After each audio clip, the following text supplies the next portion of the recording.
Breaking news మహాశివరాత్రిని పురస్కరించుకొని పంచారామ క్షేత్రాలలో ఒకటైన భీమవరంలోని సోమారామం భక్తులతో పోటెత్తింది.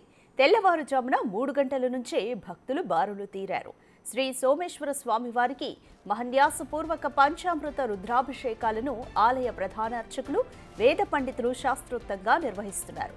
పంచారామ క్షేత్రాలలో ప్రసిద్ధి చెందిన గునుపూడి శ్రీ సోమేశ్వర జనార్దన స్వామిని చంద్రుడు ప్రతిష్ఠించాడన్నది భక్తుల నమ్మకం.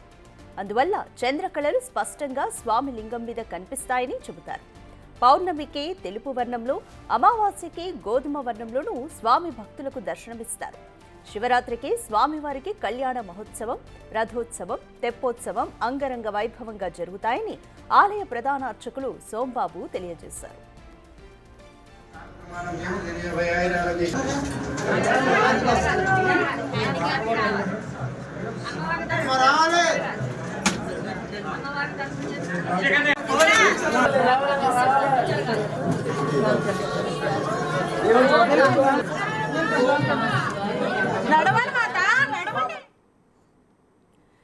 శివరాత్రిని పురస్కరించుకొని పంచారామ క్షేత్రాల్లో ఒకటైన భీమవరంలోని సోమారామం భక్తులతో పోటెత్తింది.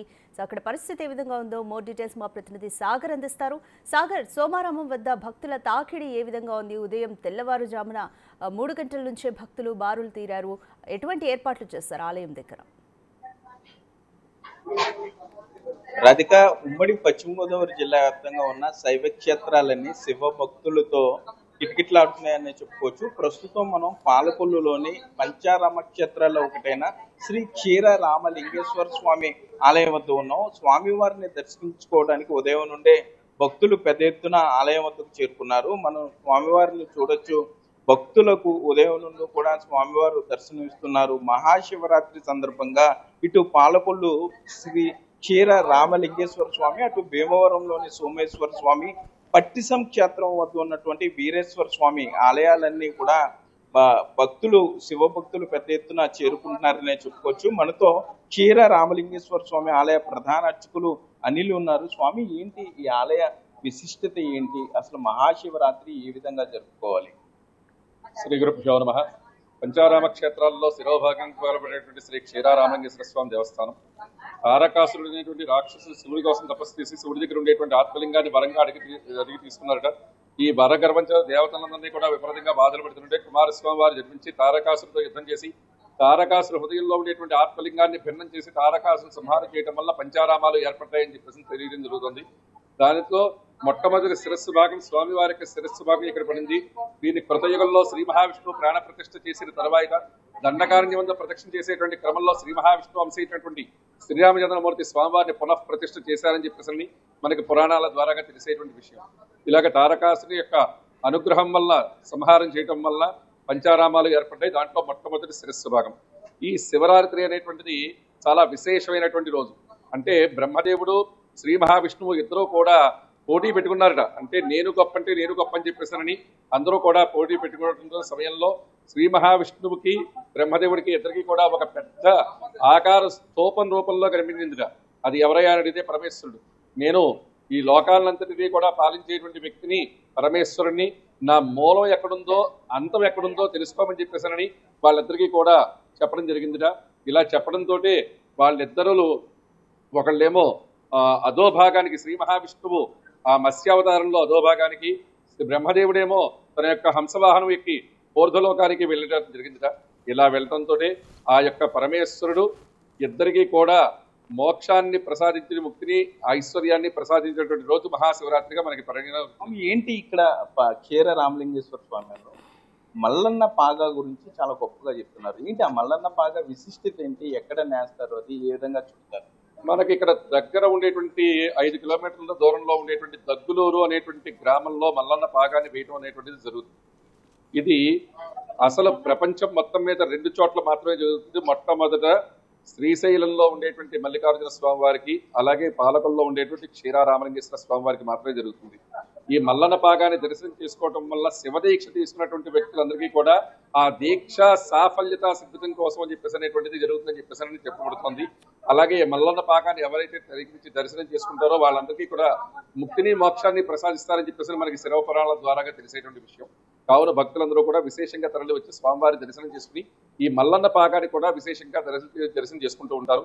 ఇది వరద సోమేశ్వరరావు గారు వారి యొక్క కుటుంబ సభ్యులు పూర్వీకులందరూ కూడా మనకి మల్లన్న పాకాన్ని వేయడం జరుగుతుంది. ఏంటి స్వామి, ఇక్కడ క్షీర రామలింగేశ్వర స్వామి ఆలయంలో మహాశివరాత్రి సందర్భంగా ఎటువంటి పూజా కార్యక్రమాలు, ఎటువంటి అభిషేకాలు ఇక్కడ ఏర్పాటు చేశారు?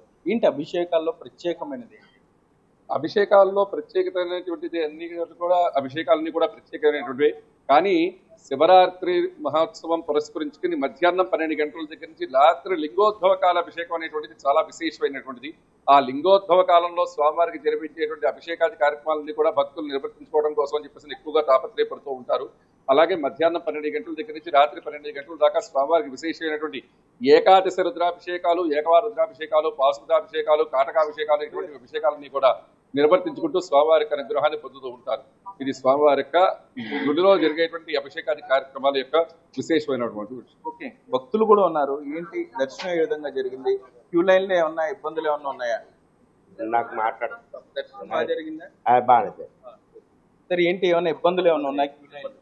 ఇబ్బందులు ఏమి లేవు అంత బాగానే జరిగింది. ఏంటి ఈ టెంపుల్ విశిష్ట ఏదైనా తెలుసా మీకు? తెలియదు శ్రీరామలింగేశ్వర పాలకొల్లు. ఓకే, మనం చూస్తున్నాం ఇక్కడ భక్తులు కూడా పెద్ద ఎత్తున క్యూ లైన్లు ఇక్కడికి చేరుకుంటున్నారు. ఉదయం నుండి కూడా క్షీర రామలింగేశ్వర స్వామి వారిని దర్శించుకోవడానికి ఇక్కడికి చేరుకున్నారనే చెప్పుకోవచ్చు. క్యూ లైన్లు సుమారుగా 2 కిలోమీటర్ల మేర క్యూ లైన్లు ఉన్నాయి. భక్తులకి ఇబ్బంది లేకుండా అధికారులు అన్ని ఏర్పాట్లు చేస్తున్నారు. మరోపక్క ఇటు పాలకొల్లు ఇక్కడ సంబంధించి శ్రీశైలం తర్వాత మరలా ఆ స్థాయిలో మల్లన్న పాగా చుట్టడం అనేది ఇక్కడ ప్రత్యేకంగా చెప్పుకుంటూ వస్తారు. మల్లన్న పాగా చుట్టేటప్పుడు కూడా భక్తులు పెద్ద ఎత్తున ఇక్కడికి తరలి వచ్చి మల్లన్న పాగాను దర్శించుకుంటారు. మనం స్వామివారు ఇప్పటి వరకు చెప్పారు ఆలయ ప్రధాన అర్చకులు, స్వామివారి విశిష్టత, ఆలయ విశిష్టత కూడా అదేవిధంగా పట్టిసం క్షేత్రం కూడా అంతే స్థాయిలో విశిష్టత సంతరించుకుందనే చెప్పుకోవచ్చు. గోదావరి ఒడ్డున ఉన్నటువంటి ఈ పట్టిసం క్షేత్రాన్ని దర్శించుకోవడానికి కూడా భక్తులు పెద్ద ఎత్తున చేరుకుంటారు. అట్లాగే ఏలూరు జిల్లాలో ఉన్న బలివే క్షేత్రం కానీ, మరోపక్క పశ్చిమ గోదావరి జిల్లాలో భీమవరం నియోజకవర్గంలో ఉన్నటువంటి సోమేశ్వర స్వామి ఆలయం కానీ ఈ పెద్ద ఎత్తున శివభక్తులు జరుగుతారు. ఒకే రోజు ఈ మహాశివరాత్రి రోజునే పంచారామ క్షేత్రాలన్నింటినీ కూడా దర్శించుకోవడానికి ఉదయాన్నే బయలుదేరతారు. ఒక్క రోజులోనే దర్శించుకోవాలని కూడా భక్తులు భావిస్తుంటారు. అసలు ఈ విషయం కూడా ఒకసారి అర్చకుల్ని మాట్లాడించే ప్రయత్నం చేస్తాం. స్వామి, ఏంటి మహాశివరాత్రి రోజు ఒక్క రోజే పంచారామ క్షేత్రాలన్నీ దర్శించుకుంటే చాలా పుణ్యం బాగుంటుందని ఒక ఆలోచన భక్తులు. ఎంతవరకు వాస్తవం, ఇది సాధ్యమే పని అన్నారు? అయితే సాధ్యం అయ్యేటువంటి విషయాన్ని మాత్రమే చెప్తారండి. ఎందుకని చెప్పేసానంటే పంచారామ క్షేత్రాలు అని చెప్పేసానంటే శివుని యొక్క ఆత్మలింగ భాగాలు అని చెప్పేసి శరీర భాగాలు అని చెప్పేసి చెప్పబడి జరుగుతుంది. ఇక్కడ శిరస్సు భాగం స్వామివారిది, రెండవది అమరావతిలో బాహుభాగం, మూడవది ద్రాక్షారామంలో ముండె భాగం, నాలుగవది భీమవరంలో ఉదర భాగం, ఐదవది సామర్లకోటలో పాదభాగం. ఇలాగ దర్శనం చేసుకోవాలని చెప్పేసానంటే అవకాశం కుదరదు. కాబట్టి ఎవరైతే దూరం నుంచి ప్రాంతాల్లో ఉండేటువంటి వ్యక్తులు ఎవరైతే ఉంటారో వాళ్ళు దూరంగా ఉండేటువంటి స్వామివారి దర్శనం చేసుకుని వస్తూ ఉంటారు.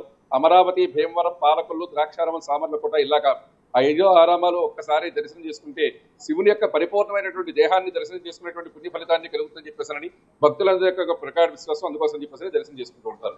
మల్లన్న పాగా చుట్టడం అంటే అసలు ఎక్కడి నుండి ఎక్కడ చుట్టారు, ఎంత పొడవు ఉంటుంది, అది ఏంటి, ఎట్లా నేయటం, అది ఎట్లా? ఇది 360 రోజులు 360 గజాలు స్వామివారికి నేయటం జరుగుతుందండి.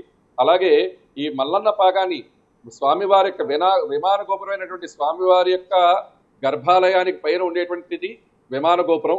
ఆ విమాన గోపురం దగ్గర నుంచి బయట కనిపించేటువంటి గాలి గోపురం రాజగోపురం అంటారు. ఆ రాజగోపురం దాకా 360 మూరలు స్వామివారికి నేసి ఒక్కొక్క మూర మనకి స్వామివారికి సమర్పణ చేయడం జరుగుతుంది. ఇక్కడ శిరస్సు భాగం, ఇక్కడ శిరస్సును 2 కట్టి అలాగే 2 భాగాలుగా విడదీసి అది గాలి గోపురానికి 2 భాగాలుగాను తీసుకువెళ్లి ఆ పాదాలకి కట్టడం జరుగుతుంది. ఇది స్వామివారి యొక్క మల్లన్న పాగా కట్టేటువంటి విధానం.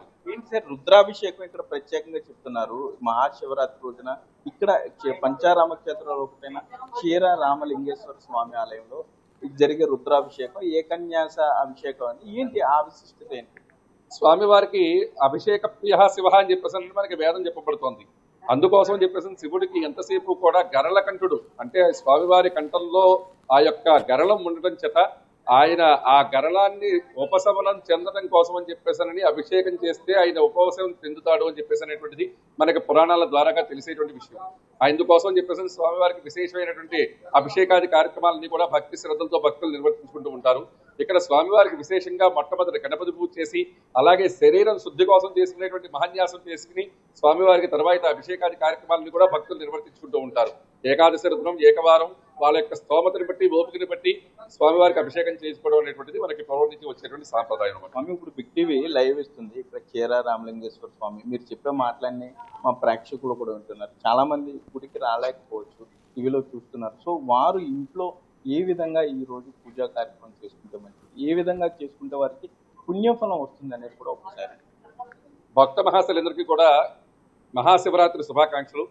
శివరాత్రి ఉత్సవం కానీ శివరాత్రి జాగరణ చేసేటువంటి వారందరూ కూడా తెల్లవారుజాము 4 గంటలకే బ్రాహ్మీ ముహూర్తంలో లేచి స్వామివారి యొక్క అనుగ్రహం పొందడం కోసం అని చెప్పేసారని ఇవాళ మనం స్వామివారి సేవకై మాత్రమే కైంకర్యం చెందుతామని చెప్పేసినటువంటి సంకల్పంతో స్వామివారి యొక్క నామస్మరణ చేసుకుంటూ కాలకృత్యాలు తీర్చుకుని ఇంట్లో దేవతార్చన దీపారాధన కార్యక్రమాలన్నీ కూడా నిర్వర్తించుకుంటూ ఉపవాస దీక్ష చేయాలట. అంటే ఉపవాసం అని చెప్పేసారంటే శరీరానికి తగినటువంటి ఆహార పదార్థాలను తీసుకుంటూ శరీరానికి ఇబ్బంది కలగకుండా నీరసం రాకుండా జాగ్రత్తగా తీసుకుంటూ ఉండాలి. దాని తర్వాత ఈ రోజు ఎవరైతే జాగరణ చేస్తారో స్వామివారి నామస్మరణ ఓం నమ శివాయ అనేటువంటి నామస్మరణ చేసుకుంటూ రాత్రి తెల్లవారుజామున వరకు ఉపవాసం దీక్ష ఉండి జాగరణ చేసేటువంటి వాళ్ళకి ముక్తిని మోక్షాన్ని ప్రసాదిస్తారని చెప్పేసి మనకి శివరాత్రి చేసేటువంటి జాగరణ విధానం గాని పూజా విధానం గాని చెప్పబడుతుంది. అయితే మొత్తం మీద చూసుకుంటే ఉమ్మడి పశ్చిమ గోదావరి జిల్లా వ్యాప్తంగా ఉన్న శైవ క్షేత్రాలన్నీ కూడా భక్తులతో కిటకిటలాడుతున్నాయని చెప్పుకోవచ్చు.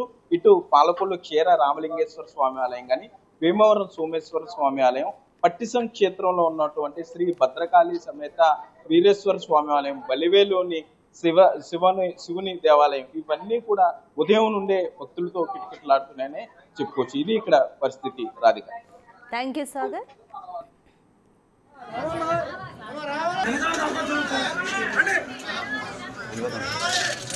అంటున్నారా